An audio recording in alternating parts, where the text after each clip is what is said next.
I call the Finance Committee meeting today in regards to a request by other council members concerning item number 108 that we're going to speak about this evening.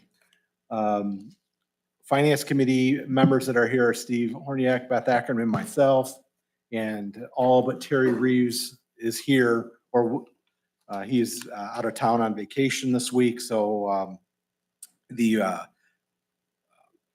as we move forward with the item number 108 this evening, I wanted to make sure, and the council wanted to make sure that everybody was aware of the reasoning for executing this purchase now and how the bond levy or a bond works, a bond sale works, and then how the repayment of this through a TIF district would work and interact with other finances of the city.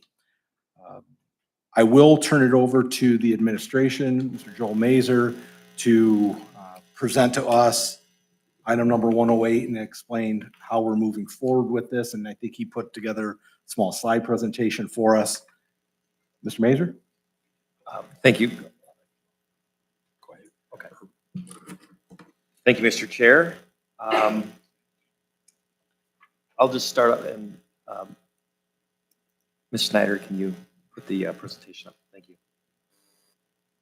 So I wanted to go over just the overview of TIF districts and what we propose for the land purchase. So just a brief history of how we got here. Did you want to jump in, Mr. Mayor? And I would, Mr. Chairman. I want to establish why we created a TIF district in the first place. But we haven't created one yet. The reason why we're going to we haven't created a TIF district for this area as of yet. But the TIF district was always Anticipated. Was created. It just hasn't been activated. Is that more accurate? We have two TIF districts Yeah, right. that have been created. But why a TIF is required, and we always knew it would be, because the concept of starting a town center wasn't really possible financially because private entities, there wasn't the traffic, the amount of population within a 3 and 5 mile radius, and the income levels that supported the development of a bunch of new buildings. So the only way that it could successfully be done would be to subsidize in some manner this whole project. And if you look at the history of Levis Commons, who has a higher traffic rating due to 75 versus 280, it has a higher income level, and it has a denser population. And they started Levis Commons with private industry and went bankrupt twice. And so in a way it was subsidized through the failures of two other developers. And therefore, in essence, it was subsidized. We knew we didn't want to be in the business of going through bankruptcy to subsidize a project and by someone else buying it for nickels or dimes on the dollar to make it work. So we had to have a legitimate funding source that would put money into the project and make space affordable so businesses could survive in our area. And so that's why if we couldn't do that, the only way we couldn't start the project, we couldn't buy the property, it would have merely developed by either repurposing the Kmart building and develop it in a manner like Navarre Avenue has traditionally developed, strip centers across a state route, or purchase it, renovate or level the building and start with the concept of having a town center. It was the only place that was left, the only option we would ever have on Navarre Avenue, because it was the only property that was within a mile of the interstate and the only thing left. So we either had to take a shot at purchasing it and take the time and patience to develop it, or never have one. So that's how we got here, and Joel explained the financial parts of the TIF. Thank you. Yeah. Mr. Chair. And I just want to dovetail off that. I think the concept is great. That's a great initiative to take for any city in a situation like this. So the concept was to create the TIF districts to finance the public infrastructure improvements, land acquisitions, and develop amenities. And I'll get into more detail in all of these items as we go through the presentation. But the city created an overlay district. A school compensation agreement was reached with the school district.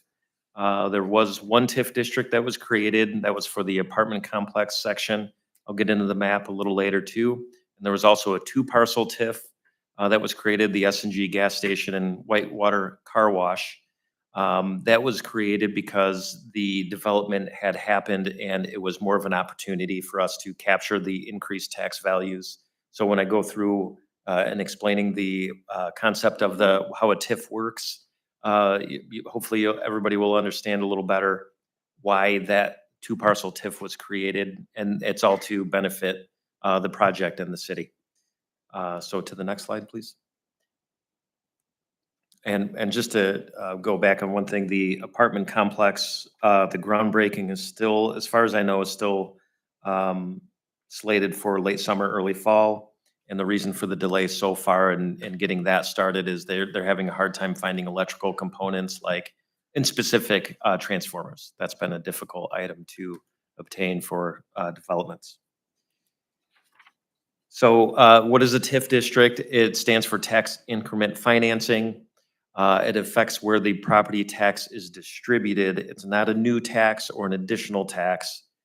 It affects the increase in property tax value. So and that includes valuation increases. So basically the base value of the land stays the same, and the taxes collected by the county are distributed to just as they normally are.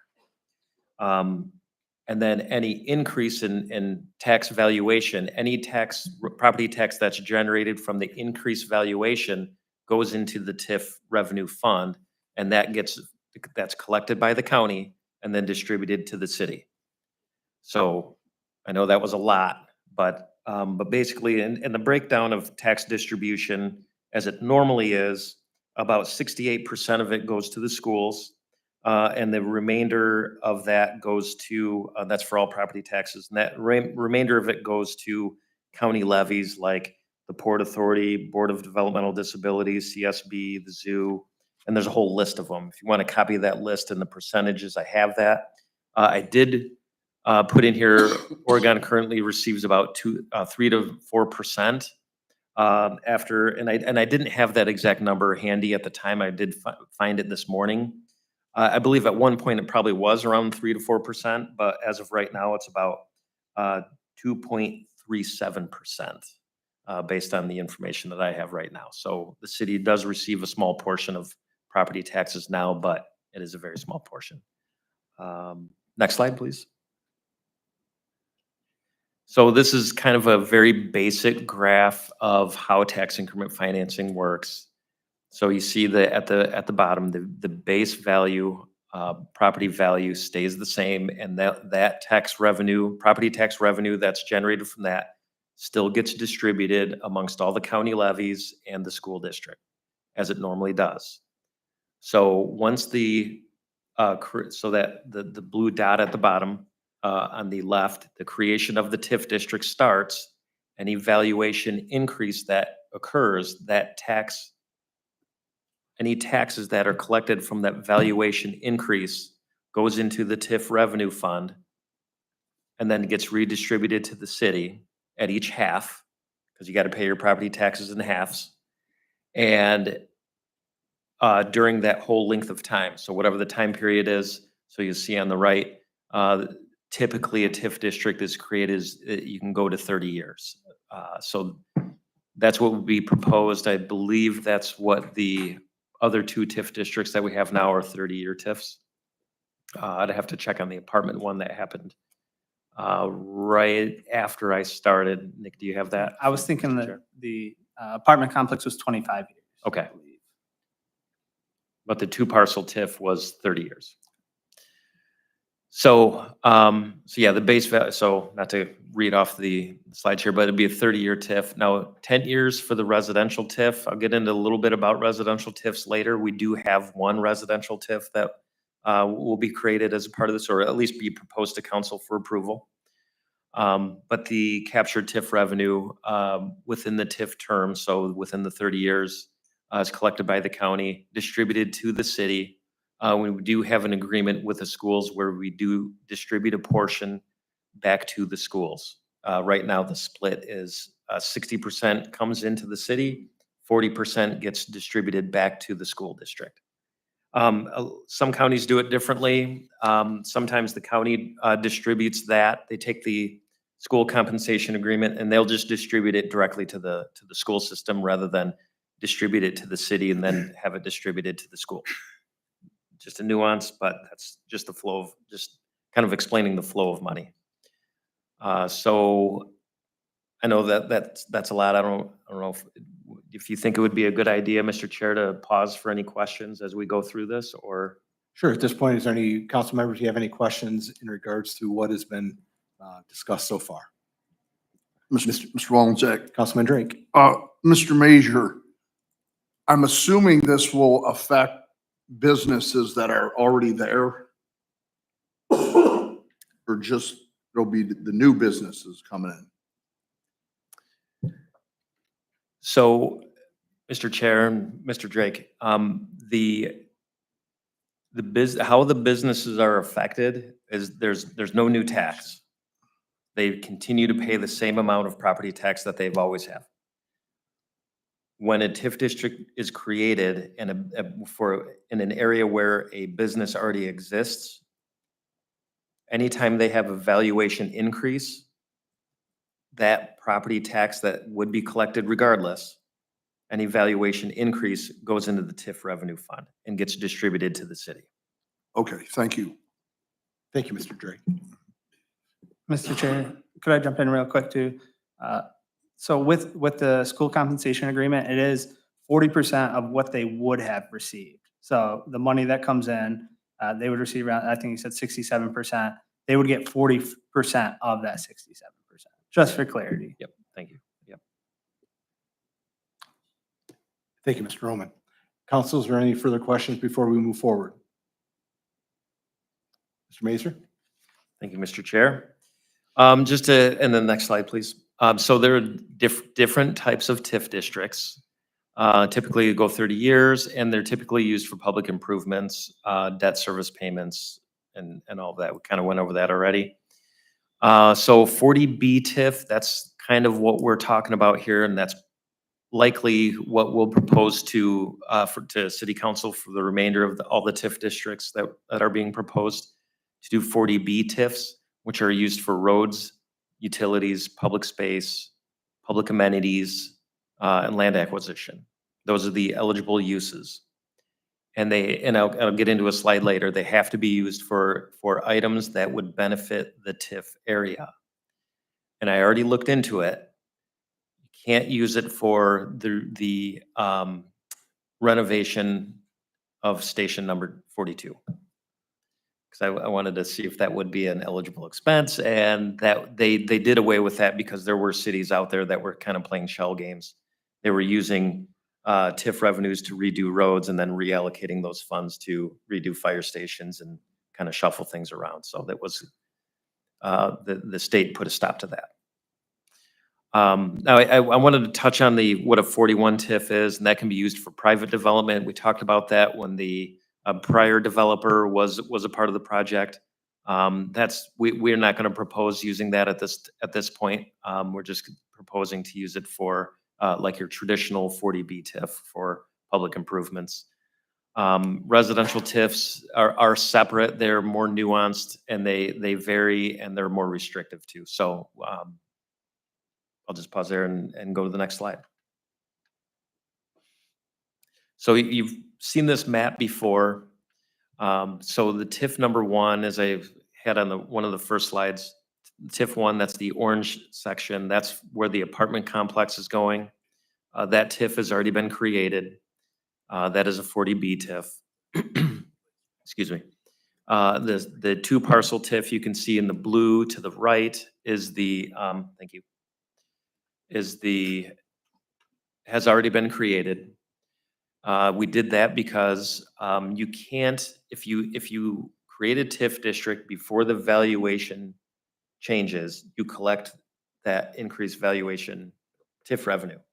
If you create it after the valuation changes, you don't get to collect it, which is why we created that two parcel TIF district before the end of last year, so we could capture that increased property tax value when the new developments were completed. And that's when it hits the property tax rolls. So you'll see TIF number 3 at the bottom here. This is the residential TIF. That'll have to be separate from everything else because it is residential TIFs have different rules than your traditional commercial TIFs. And the green and the yellow area is the Kmart property. And we had talked about creating a standalone TIF district for this, but since the auditor's office is doing valuation changes for the start of next year, they're doing a review. I'm going to recommend that we just TIF the whole aggregate area, including the yellow area, as one TIF. And that's something we'll have to talk about internally and kind of talk strategy on how to put that together. But it'll all be, instead of doing two separate TIFs, just make it all one TIF and have the residential TIF be a separate one. I highlighted this box here. That's the R&D property.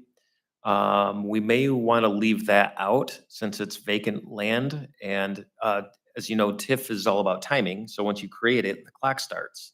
Since nothing's planned for development on that parcel right now, we may recommend later to just leave that out and then create a separate TIF district just for that when development is ready to start.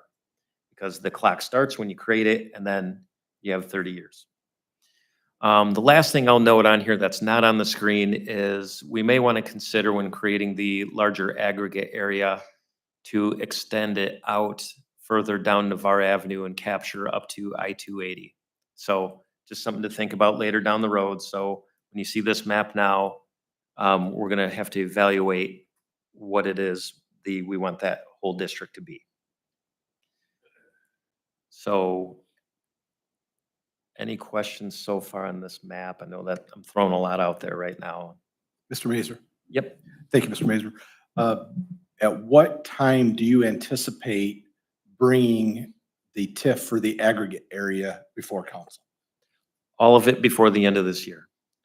Okay, that'd be TIF 3 for the residential and we'll say TIF 4 for the aggregate area before end of calendar year 24. Yes. Okay, thank you. Yep. Council, is there any questions for the administration at this point? Mr. Mazer, continue. Yep. Thank you. Can we go to the next slide? So I want to make sure this is its own standalone slide. TIF revenues can only be used to pay for improvements that benefit the TIF district. So it's got to be within that footprint or an amenity, not a public service, not anything for public safety services excluded too. Mr. Mazer. Yep. Thank you, Mr. Mazer. With this TIF district and benefiting the TIF district, that would be water, sewer infrastructure work around down Navarre Avenue, road work, burying power lines, if that would ever come to a point where we would want to do something like that. Those are the improvements that you're talking about in the TIF district itself, correct? That is correct. That is one. Those are a few items, yes. Okay. Among other things. Can in a TIF district, the money be used to do a grant program with the existing business owners to help with signage and facade? I believe we talked about this internally, and I believe the answer is no, because that would be used for private improvements. Okay, thank you. Council, is there any other questions at this point? Mr. Major, continue. Thank you. Next slide. So what will we use the TIF district funding for at this point? So just to give some specific examples, the Town Center Boulevard, the utilities, the residential roads. Mr. Roman, is that number accurate on the bond amount for the road improvements? So we have a $5.5 million bond out there right now that we're paying debt on for the road construction that was completed already. Land acquisitions are included in this. Navarre Avenue improvements, matching funds, that's planned in the future. We'll get into that a little bit. Future infrastructure improvements and public improvements. So I put public improvements. I didn't specifically say the green space or park space amenities within that Kmart property area, which are in the plans right now, loosely in the plans that we'll hopefully be seeing sometime before the property transacts at some point. So, so those are the items. What will it pay for? Those types of items. Next slide. So I just wanted to really briefly touch on the overlay district, but basically that was created. It established design standards for the town center area, and basically it's for the former Kmart property, the R&D property, and the residential property. So anything that is developed there has to be reviewed, it has to meet the design standards, and also has to be reviewed by the Architectural Review Committee that has been established. Next slide, please. And this is just a depiction. You may have seen this map before. This is an older map, but this is the area, the bordered area that is covered in the school compensation agreement also. Next slide. So in the school compensation agreement, this was approved by the school board and by city council. Allows for Oregon to approve of 25-year TIF with its 100% TIF for 30. We can go up to 30 years. The schools would receive 40% of the tax revenue that they would receive from, that's the 68%. And Oregon receives 60%. But if we do a 30-year TIF in the final 5 years, the schools are made whole, and then Oregon receives the remaining TIF revenues. So that's loosely, real simply put in one sentence, the structure of that agreement, and also kind of gives a summary of what the final 5 years, if we go to a full 30-year TIF, the final 5 years, we can still do 30-year TIFs, even though the school compensation only allows for a 25-year split of the TIF revenues the way it's split right now. And in this, we can also establish CRA agreements. There is actually a CRA agreement established for the apartment complex at 30%. So just wanted to note that that's out there. Next slide, please. So as it relates to the property purchase, let me get to my sheet here. So we're talking about purchasing the property. I just wanted to note too, I mean, there are other alternatives. We're proposing to debt this out through a bond.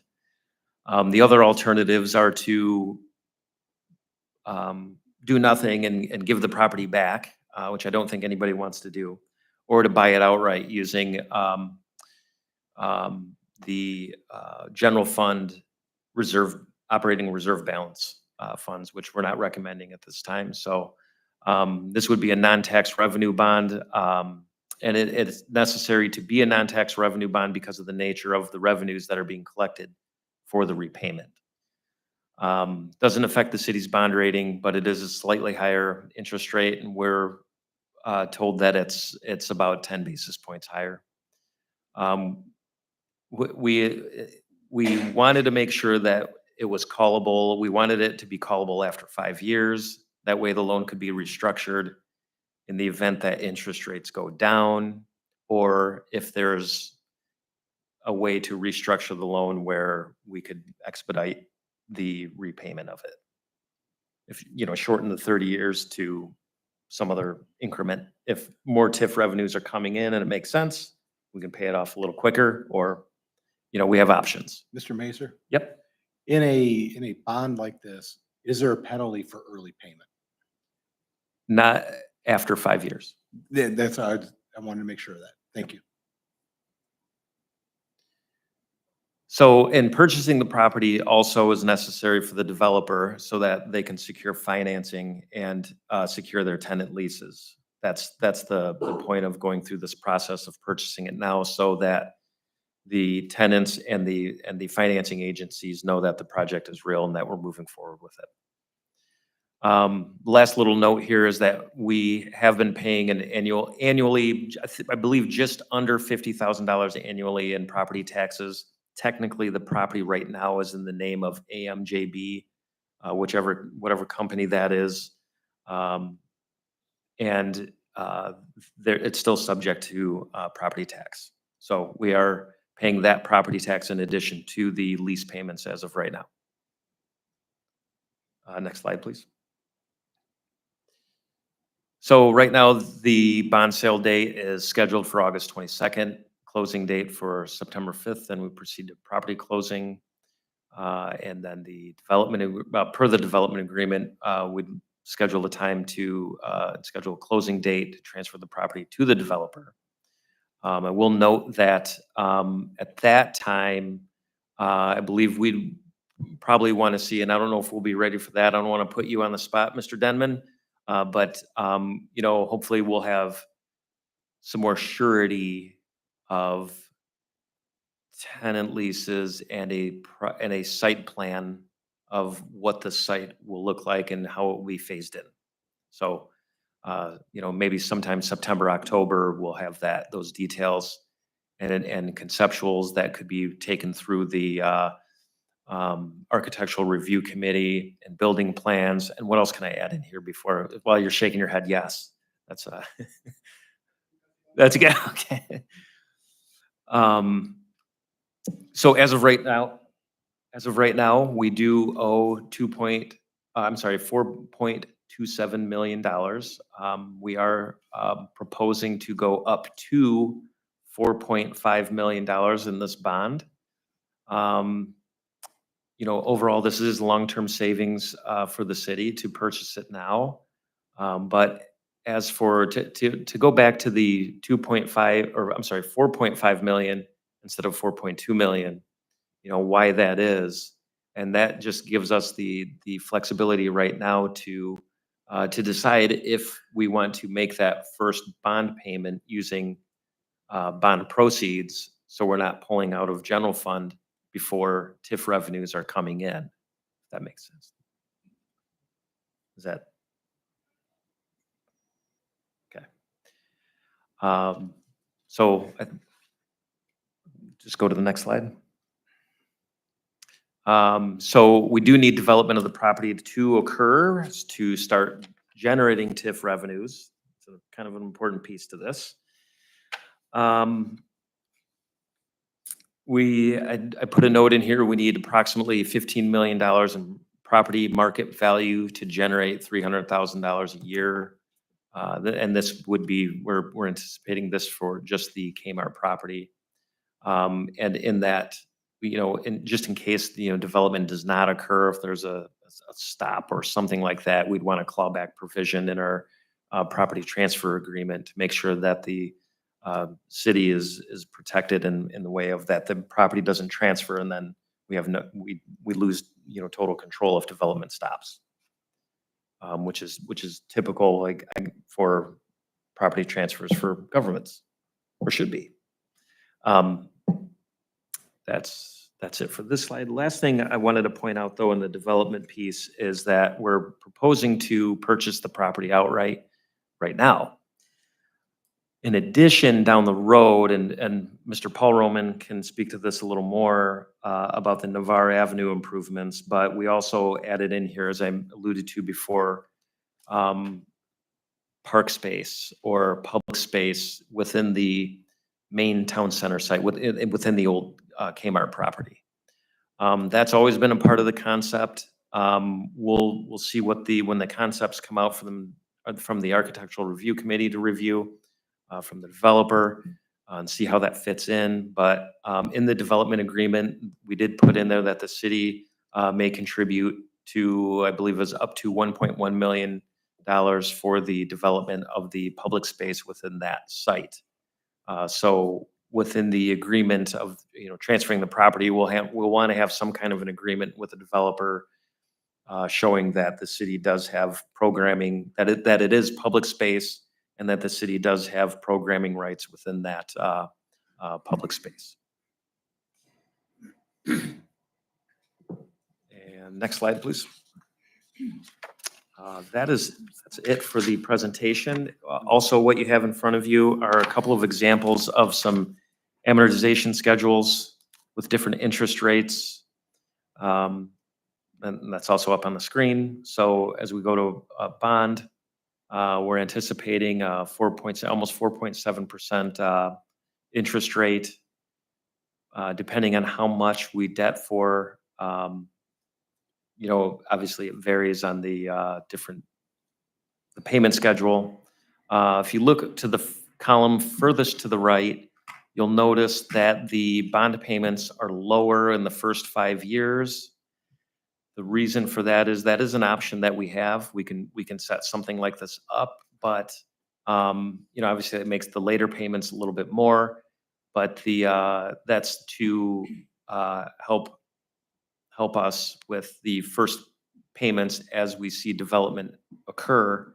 Then we can start seeing the TIF revenues come in and start making sure we can get that paid off. And if we want to restructure the loan after the first 5 years, when it becomes callable, that gives us some other flexibility too. So just a few options for everybody to review. We're not suggesting that we go to the full 4.5 million, but we may want to, just to make that first bond payment. So I'll turn it back to you, Mr. Chair, or maybe ask Mr. Roman if you wanted to add anything. Sure. Thank you, Mr. Macer. Mr. Roman, do you have anything else that you would add to this? All I would say is on this amortization table, the goal was to keep the bond payments lower than what the lease payments would be. Because right now we're currently paying $282,000 a year. Starting early next year, it will go up to about $308,000 per year. So the goal was to keep the bond payments lower than what we'd be paying on the lease. In addition, we would still, if it was currently through the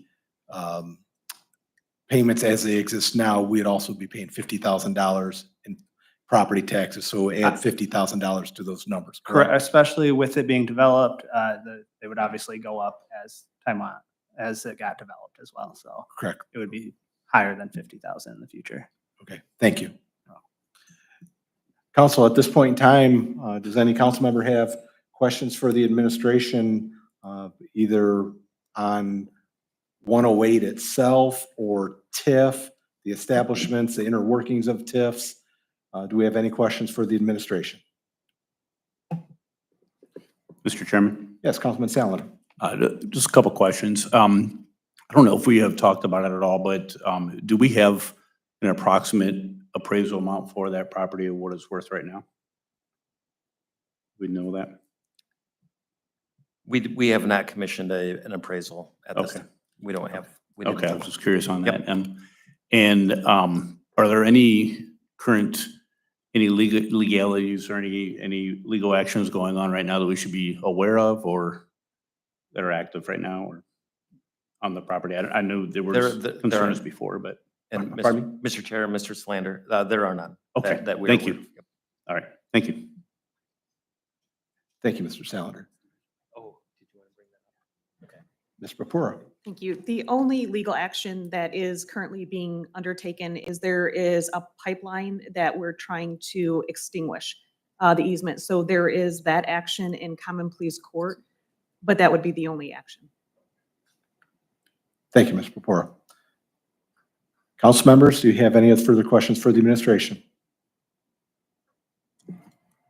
Councilman Drake? Chairman, Mr. Peror, does it have something to do with, I remember when they were doing some work there, I believe it was a street department, or Paul would probably know. I remember they came across some oil or something. Does that have anything to do with that line with the cord, or? You know what I'm talking about, Paul? I can. Early on when we tore down the Kmart building, actually what was discovered is underground storage tank, it's a fuel oil tank.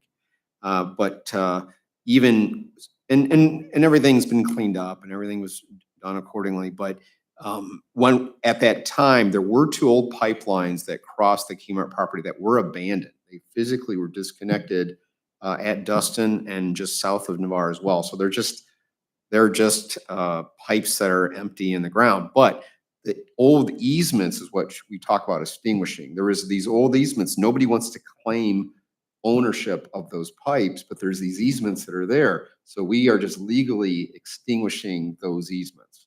Okay, just so you know, that's it. Thank you. Thank you, Mr. Drake. Any further questions from council members? Administration, is there anything further you'd like to add? Mr. Mazur, no? I don't have anything else, Mr. Okay. Chair. Is there anybody in attendance that has any questions, comments, concerns? If the developers want to come forward, if not, we'll close the meeting. I'll take a motion to adjourn the meeting. So moved, Mr. Chairman. Thank you, Councilman Horniak. Second. Second by Mr. Salander. Any objections? Hearing none, the meeting is adjourned.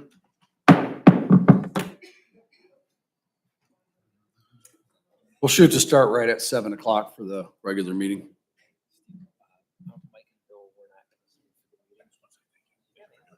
They are or not?